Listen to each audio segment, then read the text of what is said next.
Hi friends, welcome to my channel. ఇప్పుడు నేను చదివి వినిపించబోయే చందమామ కథ పేరు ఉత్తమ శ్రోత.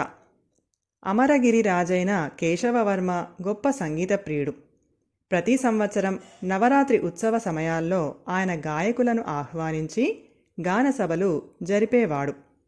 అందులో అందరికన్నా గొప్పగా విద్వత్తు చూపిన గాయకుడికి పెద్ద బహుమానంతో పాటు ఘనంగా సన్మానం జరుపుతూ ఉండేవాడు. ఒక సంవత్సరం నారాయణ భారతి అనే పరదేశీ గాయకుడొకడు ఉత్సవాలకు వచ్చాడు. కేశవవర్మకు గానసభల్లో పాడిన వారి అందరికంటే నారాయణ భారతి సంగీతం అద్భుతం అనిపించింది. రాజు నిండు సభలో అతడికి విలువైన బహుమతులు ఇస్తూ, మీరు చాలా గొప్పగా పాడారు.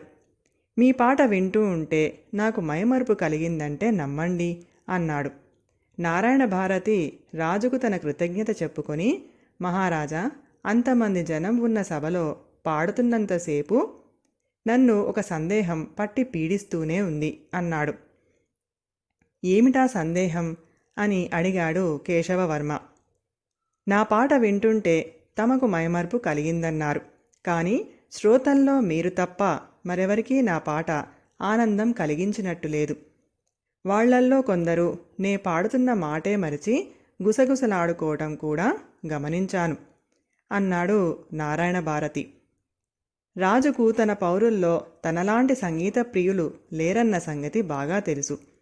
ఇది ఆయనకు ఎంతో నిరుత్సాహ కారణంగా ఉండేది. ఇప్పుడు పరదేశపు వాడైన నారాయణ భారతి మాటలు విన్న తర్వాత కూడా ఆయనకు చాలా బాధ కలిగింది. కళల పట్ల, ముఖ్యంగా సంగీతం పట్ల తన ప్రజలకు ఆసక్తి కలిగించడం ఎలా?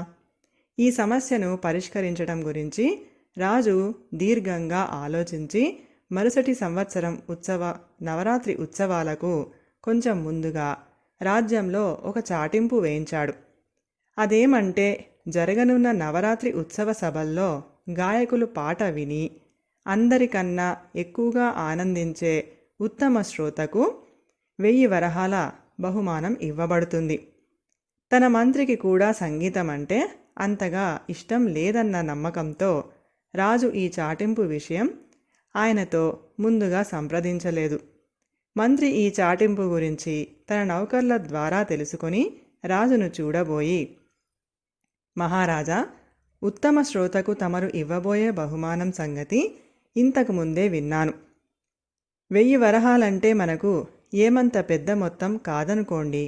నా భయమల్లా పాట వినడానికి వచ్చే అంతమంది జనంలో ఉత్తమ శ్రోతను గుర్తించడం చాలా కష్టసాధ్యమని అన్నాడు. కష్టసాధ్యమైనా పర్వాలేదు. ఈ బహుమానం కారణంగా మన ప్రజల్లో సంగీతం పట్ల ఆసక్తి పెరిగితే అంతే చాలు అన్నాడు రాజు. ఉత్సవ దినం వచ్చింది. ఈ సంవత్సరం నారాయణ భారతి రాలేదు, కానీ ఆయనకు ఉజ్జీలైన గాయకులు చాలామంది వచ్చారు. రాజు సమక్షంలో ఒక ప్రసిద్ధ గాయకుడు పాడనున్నాడని తెలియడంతో సభా ప్రాంగణం అంతా జనంతో కిక్కిరిసిపోయింది. గాయకుడు పాట ప్రారంభించి 1-2 నిమిషాలు గడిచేసరికి జనంలో ప్రతి ఒక్కడూ తలలు ఊపుతూ చప్పట్లు చరుస్తూ హర్షధ్వానాలు చెయ్యసాగారు. ఇది చూసి రాజుకు ముందు ఆశ్చర్యము, ఆ తర్వాత విపరీతమైన కోపము కలిగాయి. తాను ప్రకటించిన 1000 వరహాల బహుమానం కోసం ప్రతి ఒక్కడూ ఉత్తమ శ్రోతగా నాటకం ఆడుతున్నాడన్నమాట. ఇలా అయితే పాట కచేరీ రసాభాస అవుతుంది. రాజు పక్కనే ఉన్న మంత్రితో ఇప్పుడేం చేస్తే బాగుంటుంది అన్న విషయమై సంప్రదించాడు.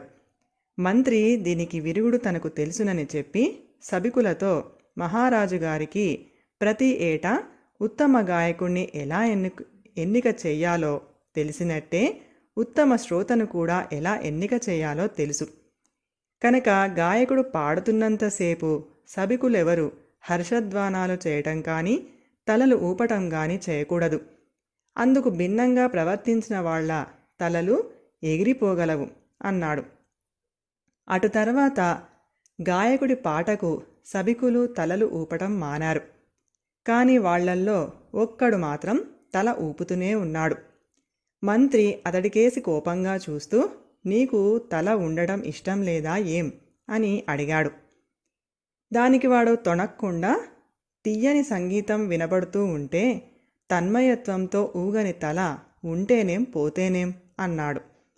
మంత్రి రాజుకేసి తల తిప్పి, మహారాజా, మనకు ఈ సంవత్సరం సన్మానించదగిన ఉత్తమ శ్రోత లభించాడు అన్నాడు. రాజుతో పాటు గాయకుడు కూడా ఆ ఉత్తమ శ్రోతకేసి చూస్తూ మందహాసం చేశాడు. కథ సమాప్తం. ఈ కథ కనుక మీకు నచ్చినట్లయితే ప్లీజ్ లైక్ చేయండి, షేర్ చేయండి. మరిన్ని మంచి మంచి కథల కోసం మా ఛానల్ని సబ్స్క్రైబ్ చేసుకోండి. Thank you.